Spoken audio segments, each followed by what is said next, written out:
नमस्कार दोस्तों, आपका स्वागत है टेक्नोट्रेंड में। और आज की इस वीडियो में मैं करने वाला हूँ Realme X2 की Evolution X कस्टम रोम का रिव्यू। So let's go.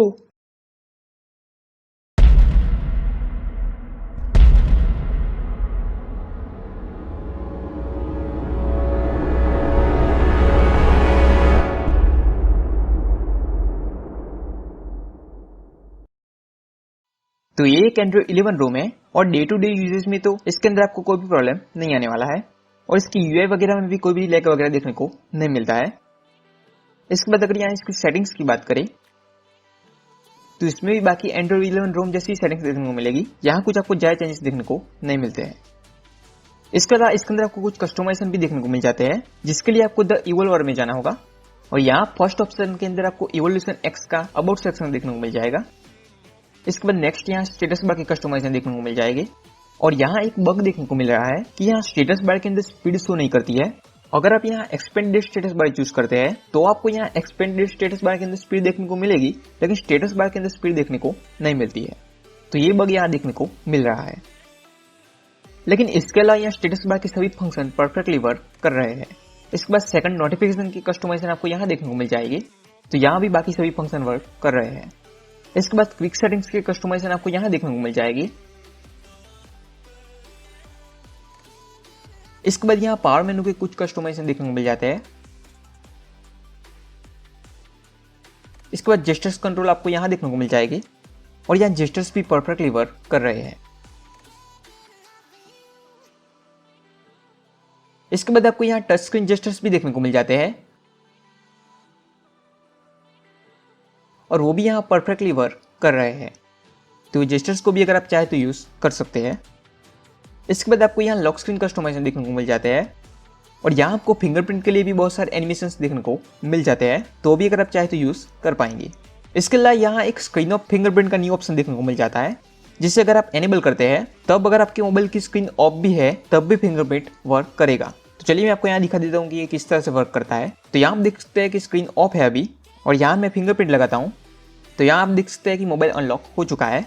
इसके अलावा यहाँ मैं आपको नीचे रख के भी दिखा देता हूँ और अभी आप यहाँ देख सकते हैं कि मोबाइल की स्क्रीन ऑफ है और यहाँ फिंगरप्रिंट लगाते ही मोबाइल अनलॉक हो गया है। चलिए दूसरी बार ट्राई करते हैं। तो यहाँ दूसरी बार भी मोबाइल अनलॉक हो चुका है। तो ये एक यहाँ न्यू फीचर देखने को मिल जाता है। इसके बाद नेक्स्ट यहाँ नेविगेशन की कस्टमाइजेशन देखने को मिल जाते हैं और इसके बाद यहाँ एनिमेशन के कस्टमाइजेशन देखने को मिल जाते हैं और यहाँ लास्ट में कुछ एक्स्ट्रा कस्टमाइजेशन देखने को मिल जाते हैं। तो ये थी यहाँ कस्टमाइजेशन। इसके बाद यहाँ नेक्स्ट चेंजेस की बात करते हैं। तो यहाँ Realme सेटिंग्स के अंदर आपको स्मार्ट ओवरनाइट चार्जिंग का फीचर देखने को मिल जाता है। वैसे इस फीचर से होता ये है कि अगर आपने अपने मोबाइल को ओवरनाइट चार्ज पे लगाया है, वैसे लगाना नहीं चाहिए, लेकिन अगर लगाया है और अगर आप इसे ऑन रखते हैं तो चार्जिंग थोड़ी स्लो होती है, जिससे बैटरी पे इम्पैक्ट ना हो। लेकिन यहाँ इसके अंदर भी मुझे बग देखने को मिला है कि अगर मैं यहाँ इसे ऑफ कर देता हूँ और उसके बाद मोबाइल लॉक करके फिर से अनलॉक करता हूँ तो ये यहाँ फिर से अपने आप ऑन हो जाता है। और इसे मैंने ऑन करके मोबाइल को चार्ज पे भी लगाया था, फिर भी मोबाइल यहाँ फास्ट चार्ज ही हो रहा था। तो मुझे तो ऐसा लग रहा है ये अभी ठीक से वर्क नहीं कर रहा है। और यहाँ इसके अंदर डिजिटल वेलबींग भी देखने को मिल जाता है। और यहाँ अगर सिक्योरिटी पेज की बात करें तो इसके अंदर आपको नवंबर का सिक्योरिटी पेज देखने को मिल जाता है। इसके अलावा यहाँ आपको Android 11 के फीचर्स देखने को मिल जाएंगे, जैसे कि आप डायरेक्टली रिसेंट ऐप में से ही टेक्स्ट को कॉपी कर सकते हैं और स्क्रीनशॉट भी कैप्चर कर सकते हैं। ये सब Android 11 वाले फीचर्स तो आपको इसके अंदर देखने को मिल ही जाएंगे।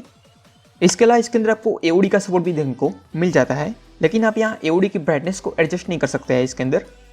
तो यहाँ आप देख सकते हैं कि कैमरे के अंदर तो ठीक से AOD दिखा भी नहीं दे रही है। तो चलिए मैं यहाँ पहले एक लाइट बंद कर देता हूँ।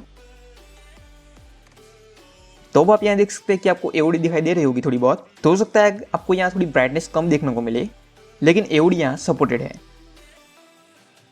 इसके अलावा इसके अंदर भी आपको डिफरेंट थीम्स देखने को मिल जाएगी, तो इतनी थीम्स को अगर आप चाहे तो यूज़ कर पाएंगे। इसके बाद यहाँ अगर बैटरी बैकअप की बात करें तो बैटरी बैकअप तो यहाँ अच्छा देखने को मिलता है, लेकिन बाकी कस्टमर्स के कंपेयर में इतना अच्छा देखने को नहीं मिल रहा है। इसके अलावा बहुत सारे यूजर्स को प्रॉक्सिमिटी सेंसर का इश्यू देखने को मिल रहा है इसके अंदर, कि अगर यहाँ व्हाट्सएप कॉल करते हैं वो तो डिस्प्ले यहाँ ऑफ हो जाती है और उसके बाद मोबाइल को रिस्टार्ट ही करना पड़ता है। और यहाँ पॉकेट डिटेक्शन भी वर्क नहीं कर रहा है, लेकिन नॉर्मल कॉलिंग के वक्त यहाँ प्रॉक्सिमिटी सेंसर परफेक्टली वर्क कर रहा है।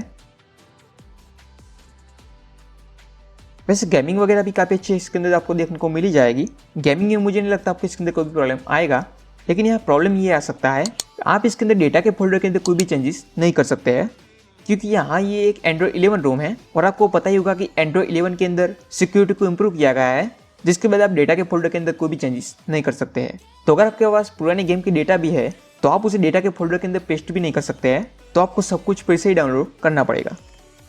इसके बाद यहाँ जो डिफॉल्ट फाइल मैनेजर देखने को मिलता है उसमें फाइल ट्रांसफर की स्पीड काफ़ी कम देखने को मिल रही है, मतलब काफ़ी कम देखने को मिल रही है, तो ये यहाँ एक इश्यू हो सकता है। इसके बाद अगर आपको Realme X2 के अंदर एंड्रॉइड 11 की कस्टम रोम्स को रूट करना है तो वो आप किस तरह से कर सकते हैं वो मैं आपको बता देता हूँ। तो अगर आपको यहाँ एंड्रॉइड 11 की कस्टम रोम को रूट करना है तो यहाँ आपको इन दोनों फाइल्स की जरूरत पड़ेगी, और यहाँ आपको कस्टम रिकवरी में से सबसे पहले मैजिस्क डीबग की जिप को फ्लैश करना है।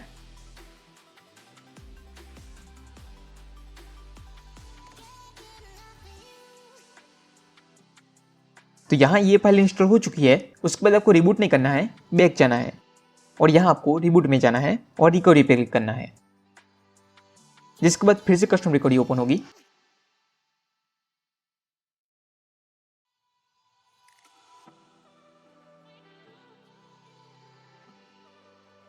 और इसके बाद यहाँ आपको मैजिस्क के वर्जन 21 को इंस्टॉल करना है।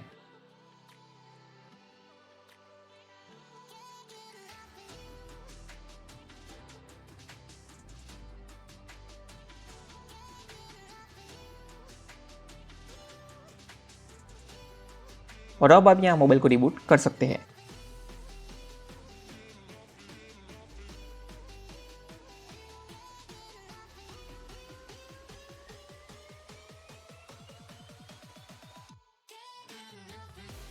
तो यहाँ आप देख सकते हैं कि मैजिस्क का इंस्टॉल हो चुका है।